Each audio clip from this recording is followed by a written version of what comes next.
Buenas tardes. Mire, quería dictar la conferencia que se denomina Charla Interior y Canción Psicológica. Es la conferencia número 18 del conocimiento de sí mismo.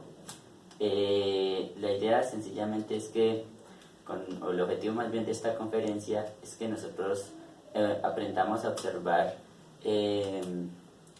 estos dos fenómenos que se nos presentan especialmente en la parte mental,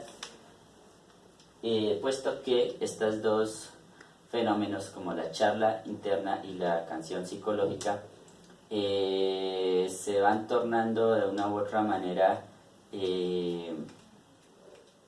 cada vez, digámoslo así, de una manera más fuerte dentro de nuestra psicología, si nosotros no la logramos apaciguar o comprender dentro de nosotros mismos.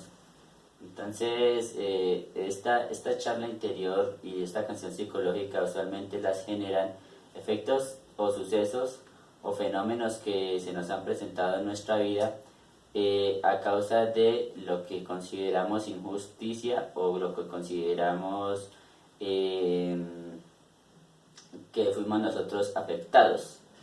De todas maneras, uno cuando comienza a observar que prácticamente con esa charla interior no se logra nada y que con la canción psicológica se está desgastando muchísima energía mental, esto hace que nosotros replanteemos en un momento como que se empieza a generar un ánimo para poder entenderlas y comprenderlas.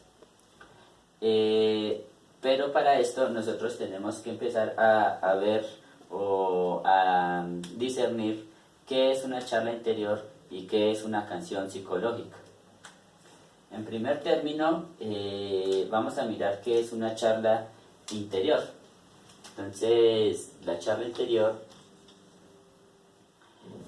son todas estas charlas de nuestros pensamientos que, por ejemplo, se manifiestan en nuestra mente. Entonces, por ejemplo, digamos, se dice, internamente empieza a decir una voz, es que tengo que ir a la cocina a hacer tal cosa, ¿sí? Esa charla interior empieza a generar un desgaste mental porque empieza a preocupar la mente. Entonces hace que nosotros empecemos a manifestar unas sensaciones en donde básicamente son muy confusas y además de eso empiezan a generar ansiedades o empiezan a generar digamos un estrés que es innecesario en nuestra psiquis, en nuestra parte mental, y se transfiere todo a nuestra parte física. ¿Cómo se transfiere a nuestra parte física? Es muy sencillo cuando nosotros aprendemos a ver o a dejarla o más bien a observarla, aprendemos a ver esas sensaciones negativas que se nos generan.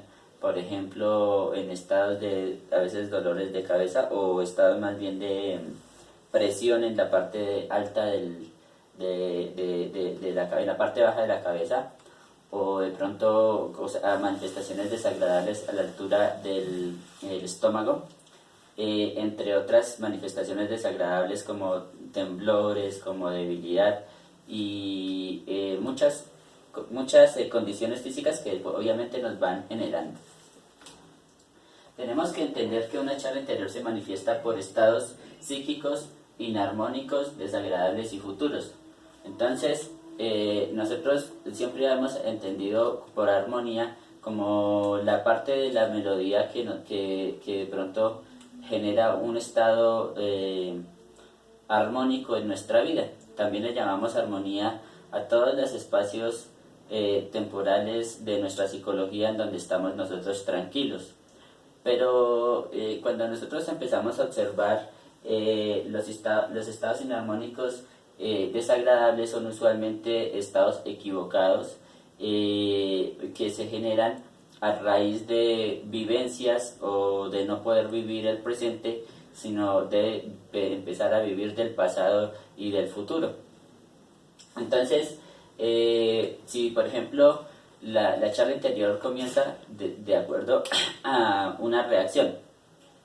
Ejemplo, alguien me grita y yo empiezo a ver porque empiezo a reaccionar frente a ese grito, esa primera sensación no es la charla interior. Esa primera sensación es el primer estado de identificación.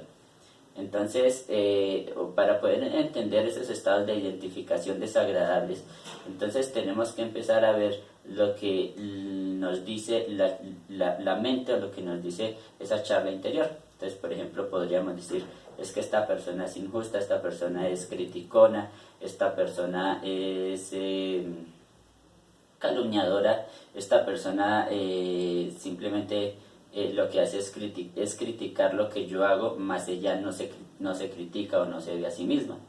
Entonces empezamos nosotros a ver que se empiezan a generar estados desagradables a raíz de estos pensamientos como tal, ¿sí? Diferente sería que una persona de pronto le gritara a uno o lo desafiara a uno, pero que uno no sintiera nada, que no generara esa charla interior que se nos manifiesta, ¿sí? ¿Por qué? Porque así prácticamente las reacciones no estarían dentro de nosotros, ¿sí? No reaccionaríamos no reaccionaremos hacia esa acción de la otra persona. Entonces empecemos a ver que nosotros tenemos algo que se llama dentro de nosotros mismos una palabrería insustancial. Esta palabrería sustancial tiene dos opciones o dos formas, ¿no? Es que a raíz de todo lo que se ha gestado, de todas las noticias o de todos los chismes o de todo lo que uno habla de X persona o de X situación, básicamente lo que se está es alimentando el ego dentro de nosotros mismos. Entonces por eso es que es insustancial, porque realmente no se le ve la sustancia a lo que hablamos, sino que es sencillamente como comer bagazo. Sí, o sea que de pronto no es un alimento para el alma, sino sencillamente es un alimento para el ego, para contaminar nuestra alma. Entonces esa charla, esa palabrería interior es muy difícil de sostener, porque hay muchos agregados psicológicos en el intermedio que empiezan a unirse para poder hablar uno, después otro, después otro. Entonces, por ejemplo, sale el yo opino, el yo critico, el a mí no me parece, el yo vi esto, el me contaron esto, uy, debe ser verdad, no, yo sí creo de esta persona que es así, ay, es que se tiene una apariencia de tal, y empiezo a decir es un morboso, empiezo a decir es una persona, bueno, infiel, etcétera, etcétera, etcétera. Toda esta palabrería insustancial hace que nosotros no tengamos algo que se llama un silencio interior. Pero ese silencio interior no es posible solamente, digamos, sentándonos y queriendo tener la mente en blanco como un estilo de meditación en donde quieres poner la mente en blanco, ¿sí? Porque usualmente este ejercicio, aunque ahorrara energía, aunque pudiéramos lograr este ejercicio solamente detener el pensamiento y observar, y sin observar, sino simplemente quitar y quitar y quitar pensamientos, ese silencio interior no sería silencio interior como tal, porque siempre habría un pensamiento dentro de la mente. O sea, siempre se reduciría a uno o dos o tres pensamientos o más, pensando que tendríamos esa mente en blanco, esa mente interior, y sencillamente nos da unos estados agradables, que esos estados agradables a veces pues obviamente se vuelven viciosos. Entonces esos estados agradables no es los que se busca, sino que se busca es que el silencio interior es a raíz de reducir la charla interior y de irla comprendiendo, porque usualmente esta charla ambigua o esta charla que nosotros hacemos por intermedio de la boca o por el lenguaje interno, o sí, por el verbo interno que tenemos, esto lo que hace es que básicamente como que se geste una emoción y una orden, y esa emoción y esa orden hace que se empiece a generar como estados de desorden en vez de tener orden. Por ejemplo, digamos que el defecto de la ira me genera la orden de tener una sensación desagradable y después de tener un pensamiento de venganza. Pero no se va a gestar solo un pensamiento, sino que se van a gestar miles de pensamientos dentro de una escena que yo me imagino, dentro de esa venganza. Entonces, cuando uno empieza a entender, ahora empecemos a observar que una persona se quiso vengar de nosotros. Entonces, también hay otra charla interior, ¿sí? Hay otra charla interior que se nos genera o se nos gesta, ¿sí? Y usualmente lo que hacemos es condenar a la persona, pero no vemos que esa persona tiene sus defectos y que lo que nosotros hagamos con nuestra charla interior es nuestro propio ego el que se está manifestando y no podemos hacer nada, no vamos a poder hacer nada para tener un silencio o una paz interior si seguimos con esa charla. Entonces, los estados a los que nos referimos se trata de algo como meditación profunda. Esta meditación profunda lleva a que nosotros empecemos a repasar qué es lo que estamos nosotros hablando, qué es lo que nosotros estamos articulando mediante el verbo o mediante los pensamientos. Entonces, ¿qué va a pasar? Si yo, por ejemplo, en este instante me observo, ya se me viene una imagen la cual estaba estudiando dentro de mi meditación, pero que ya vi que ya no es tan desagradable como cuando antes a mí se me reflejaba esa imagen, ¿sí? No es tan desagradable. Ahora, definitivamente sí se gesta un estado aún de desasosiego o de resentimiento, pero ya hay menos detalles de de esa imagen que yo observo de esa persona, ¿sí?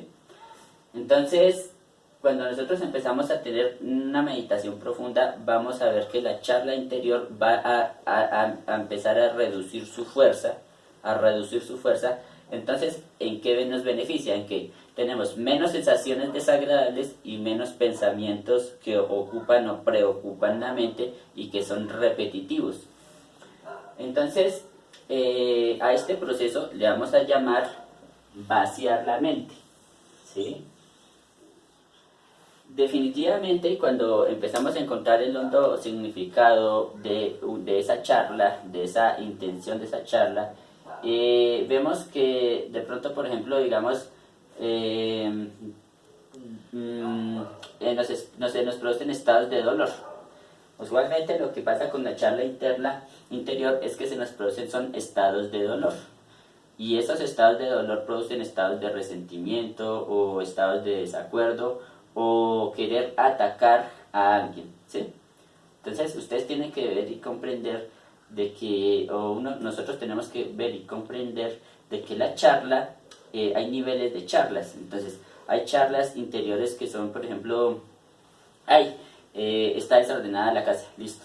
Hasta ahí es solamente un estado desagradable mental y emocional y mental, listo, hasta ahí. Pero ahora vaya y vea, por ejemplo, una persona que se hace pasar o que se disfraza de algo con una intención que no sabemos cuál es y que nos haga cometer un error muy, pero muy grave. Entonces, empezamos nosotros a ver dentro de nuestro mundo interior un estado de charla mucho más más tensionante. Es más tensionante. Entonces, por ejemplo, uno acaba de descubrir que tiene tiene un yo que desea que las otras personas no se disfracen. Y es algo así como que uno empieza a observar que básicamente la charla interna está producida precisamente por una intención la cual prácticamente ignoramos. O sea, una persona disfrazada, pues vamos a mirar que nosotros ignoramos lo que esa persona quería hacer, porque es un disfraz. Entonces, toda la personalidad de la otra persona es un disfraz, ¿sí? Jamás vamos a ver la real intención que tiene o tuvo esa persona para poder hacernos lo que supuestamente lo que generó dentro de nosotros mismos y nos llevó al error o a cometer el error. Entonces, entendamos y vemos que para vaciar la mente pues se necesita un estado de comprensión solamente de nosotros mismos, no de comprender la escena exterior o de querer meterse en la mente de esa persona o de ir a buscarla y decirle, bueno, ¿usted por qué lo hizo? Dígame qué fue lo que hizo tal. Porque aunque eso genere, digamos, un estado de tranquilidad, de todas maneras la charla va a quedar, porque si esa respuesta no es conforme a como nosotros queramos o nuestro ego quiera, entonces va a quedar esa charla interior ahí, ¿sí? Entonces se dice que el principio de hablar o de comunicarse es para poder entablar una conversación y de pronto perdonar mediante el verbo. Sí, sí, es factible hacerlo, pero lo importante es que dentro de nosotros se empiece a gestar o a ver que hay una charla interior que esa no se va a apagar si no logramos, o detener si no logramos observarnos y juzgarnos a nosotros mismos, ¿sí? Necesitamos ver que nosotros tenemos una lengua exterior y una lengua interna, ¿sí? Bueno, ¿cuál es más difícil de ver? Ustedes van a ver que es más difícil de ver lo que nosotros decimos que lo que nosotros pensamos. Al poder nosotros ver lo que nosotros pensamos y escuchar lo que nosotros pensamos, se hace más fácil llevar a cabo un estado de tranquilidad interior en base a eliminar detallito por detallito que nos esté dando esa charla interior, ¿sí? Entonces, vamos a mirar, por ejemplo, si esa persona mediante su personalidad se disfrazó de algo que era malo, voy a eliminar eso que es malo, ¿sí? Que creo que es malo, entonces digo, entonces voy a eliminar lo que creo que es malo de ese disfraz, pues mátame yo, ¿sí? Después voy a empezar con ver la actitud de la persona. Entonces voy a mirar a ver si eso es agradable o desagradable o si es una ofensa, y entonces empiezo a desintegrar que eso sea una ofensa. Entonces digo, mátame yo. Después, entonces empieza el agregado psicológico a hablar y a criticar acerca de ella y de esa persona y otra persona. Entonces empiezo yo a decir, tengo que desligar eso, entonces mátame yo. ¿Sí? Y de repente, entonces estamos viendo ya nuestra lengua interior o nuestro verbo interior desintegrándose de a poco, ¿sí? Exacto, entonces por ejemplo, digamos, podríamos decir, bueno, ¿por qué esa persona que está disfrazada de eso, entonces yo la critico, y por qué a otra persona que tenía la misma condición, por ejemplo, quería tener sexo con ella? Entonces digo, mátame yo. ¿Sí? Entonces vemos que hay como una dualidad ahí, y esa dualidad pues no debería existir, ¿sí? Entonces empezamos nosotros a entender y a comprender de repente en los detalles esa charla interior para poder desintegrarla, para poder desintegrar ciertos detalles que nosotros aún no hemos comprendido y que se reflejan a través de una imagen. Casi siempre la charla interior empieza con una imagen. Es como ver un video de música.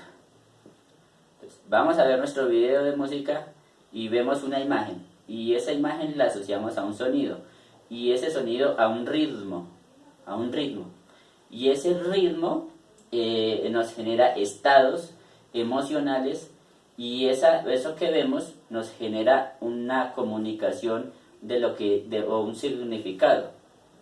Y ese significado que nosotros le damos, lo estamos dando a través del ego porque se está gestando mecánicamente. Y esa parte se dio mecánicamente. Si no se hubiera dado mecánicamente, no existiría la charla interior. Entonces quiero que quede comprendido esto.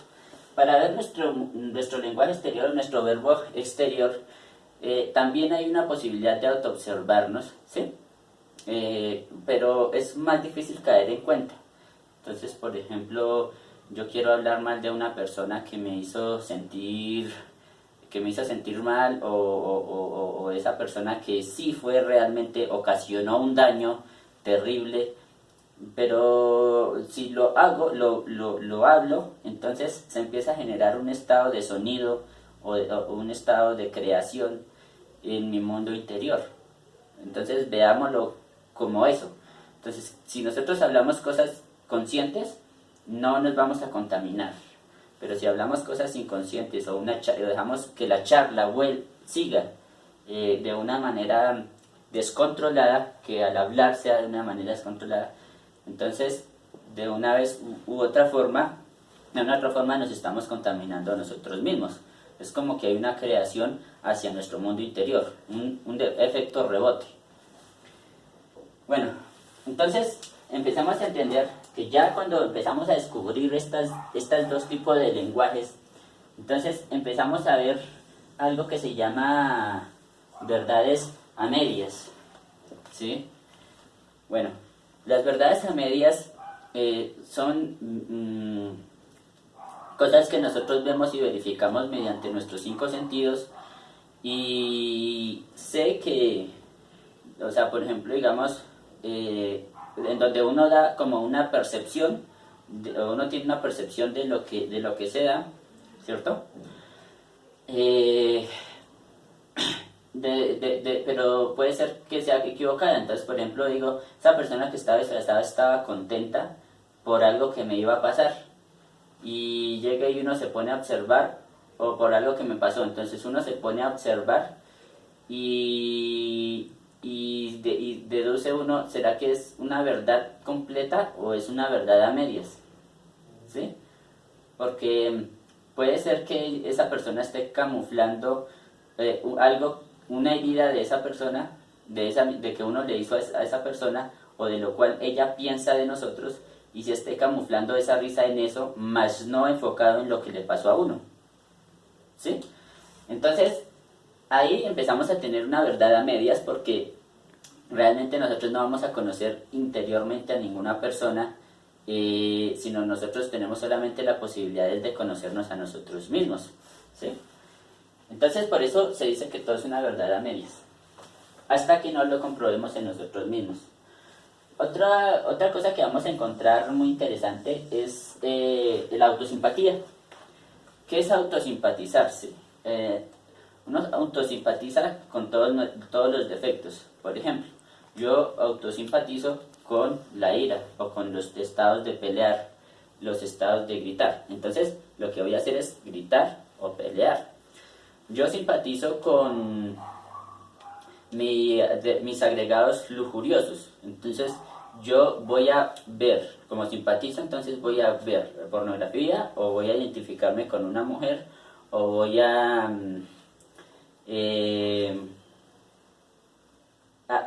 ser idéntico con, por ejemplo, un defecto chistoso que me genere estados de nerviosismo y de excitación con esa mujer, ¿sí? Entonces empezamos nosotros a ver realmente que nosotros lo que hacemos es autosimpatizar con nuestros defectos. Si autosimpatizáramos con nuestra conciencia, sería diferente, porque de todas maneras simpatía trata además como de personalidad. A mí me cae bien y es al ego que le cae bien, pero a la conciencia no le caería bien o ni le caería mal, ¿sí? Porque la conciencia prácticamente tendría la comprensión.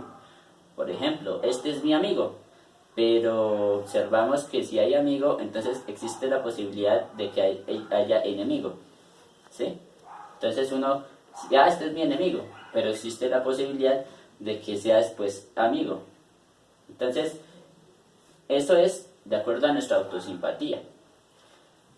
si disolvemos el agregado psicológico amigo y el agregado psicológico enemigo, vamos a ver que todo lo que de pronto las otras personas quieran hacer contra la personalidad de uno puede ser disuelto, ¿sí? Puede ser comprendido, es más fácil comprenderlo. Entonces vamos a ver que es importante que nosotros nos pongamos de una manera u otra, ¿sí?, para quitar esa autosimpatía en el punto de vista ajeno. Pero es que esto, digamos, se confunde con las verdades a medias. Por ejemplo, yo llego y digo, esta persona fue odiosa. Fue odiosa. ¿Sí? Listo. Es mi yo odioso el que realmente está diciendo esa persona eso fue odiosa. ¿Sí? Entonces, siento el odio, yo mismo estoy sintiendo el odio que esa persona está sintiendo. ¿Sí? Pero entonces estoy conociendo no el odio de esa persona, sino el odio mío. Y empiezo a mirar o a gestar estados emocionales que son de un voltaje fuerte y empiezo a comprender que ese estado de odio no es conveniente porque me está gastando una energía. Entonces simplemente lo que hago es dejar de manifestar el estado odioso con esa persona. Para eso se necesita un esfuerzo muy grande, porque usualmente lo que nosotros miramos o nos dedicamos a mirar es lo que pasa alrededor de nosotros, ¿sí? Pero si logramos entender que básicamente si yo veo el odioso en esa persona, a mí empieza a manifestarse el